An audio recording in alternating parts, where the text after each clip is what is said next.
7 நாள் என் பிளான்ஸை விட்டுட்டு நான் சென்னைக்கு போயிருந்தேன்ல, அப்போ அதுங்களுக்குலாம் தண்ணி ஊற்றுறதுக்கு ஒரு சின்ன மெக்கானிசம் பண்ணி வச்சுட்டு போனேன். அது எப்படி இருக்குன்றது தான் இந்த வீடியோவில் காட்ட போகிறேன். Plus I also got a new tripod, அதுவும் வந்து உங்களுக்கு நான் காட்டுறேன். 7 நாள் எக்ஸ்டெண்ட் பண்ணாமல் நான் திரும்ப பெங்களூருக்கு வந்த காரணமே என் பிளான்ஸ் செத்து போயிடுமோ அப்படின்னு சொல்லிட்டு தான். வந்து பார்த்தா அது எல்லாமே சூப்பராக இருந்தது. எனக்கு அதெல்லாம் உயிரோட பார்த்தோன்னே தான் ஹப்பாடா அப்படின்னு இருந்தது. ஸோ அந்த ட்ரிப் சிஸ்டம் இது வந்து இன்ஸ்டாமார்ட்டில் நான் வாங்கினேன். அந்த மூடி மட்டும் கொடுப்பாங்க, அதை நம்ம வாட்டர் பாட்டில் தண்ணி பிடிச்சி அதில் மேலே மூடி கவுத்து வச்சிடணும், அவ்வளோதான். அந்த ட்ரிப் வந்து நம்ம அட்ஜஸ்ட் பண்ணிக்கலாம். சில பாட்டில் ஃபுல்லாகவே தண்ணி ஊற்றிருந்து, சில பாட்டில் கொஞ்சம் தான் இருந்தது. பட் பிளான்ஸ் எல்லாமே நல்லா தான் இருந்துச்சு. வந்து மூட்டை முடிச்செல்லாம் அவுத்து வச்சுட்டு பிளான்ட் எல்லாம் வெளியும் கொஞ்சம் வச்சுருந்தேன். அது எல்லாத்தையும் எடுத்து இப்போ ஆர்கனைஸ் பண்ணணும், அதுதான் நெக்ஸ்ட் ஜாபாக இருந்துச்சு. அண்ட் நான் ஒரு வீடியோ போட்டிருந்தேன், எனக்கு இந்த பிளான்ஸ் நேம் எல்லாம் தெரியலை அப்படின்னு சொல்லிட்டு. அப்போது ஒரு நல்ல மனுஷங்க எனக்கு வந்து பிளான்ட்டோட நேம் எல்லாத்தையும் சொன்னாங்க.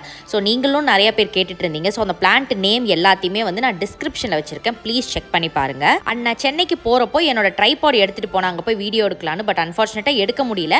பட் ட்ரைபாட் எடுத்துகிட்டு போனோன்னே என் தம்பி வந்து அவனுக்கு வீடியோ எடுக்க வேணும்னு சொல்லி எடுத்துக்கிட்டு, சரி ஒரே மாடலை வந்து 5 வருஷம் யூஸ் பண்ணமே, வேறு மாடல் செக் பண்ணலான்னு சொல்லிட்டு தான். இது நான் ரொம்ப டவுட்ஃபுல்லாக தான் ஆர்டர் பண்ணேன். பட் இது ஒழுங்காக வரலன்னா நான் பழசே தான் வாங்கியிருப்பேன். பட் எதிர்பார்த்த மாதிரியே இருந்தது, கொஞ்சம் ஹேண்டியாக இருந்தது, பேக்குள்ளே வைக்கிற மாதிரி. அண்ட் நல்ல ஹைட்டு. நான் யூஸ்வலாக ட்ரைபாட் என்னை விட ஹைட்டாக இருக்கும்னு நினைப்பேன், அதே மாதிரி தான் இருந்தது.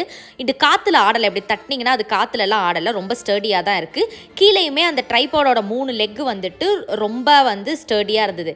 இப்போ நான் இந்த மேலே காட்டுற அட்டாச்மெண்ட் வந்து நீங்கள் ஃபோனை வந்துட்டு இப்படி கவுத்திக்கலாம். ஸோ நீங்கள் மேலேருந்து ஷூட் எடுக்கிறீங்கன்னா அப்படி கூட எடுத்துக்கலாம். ஃப்ரண்ட்லேயுமே வந்து கவுத்திக்கலாம், இப்படி ரொட்டேட் பண்ணிக்கலாம். இந்த மாதிரி நிறையா ஃபீச்சர் இருக்குது. நான் எதிர்பார்த்த எல்லா ஃபீச்சருமே இதில் இருந்தது.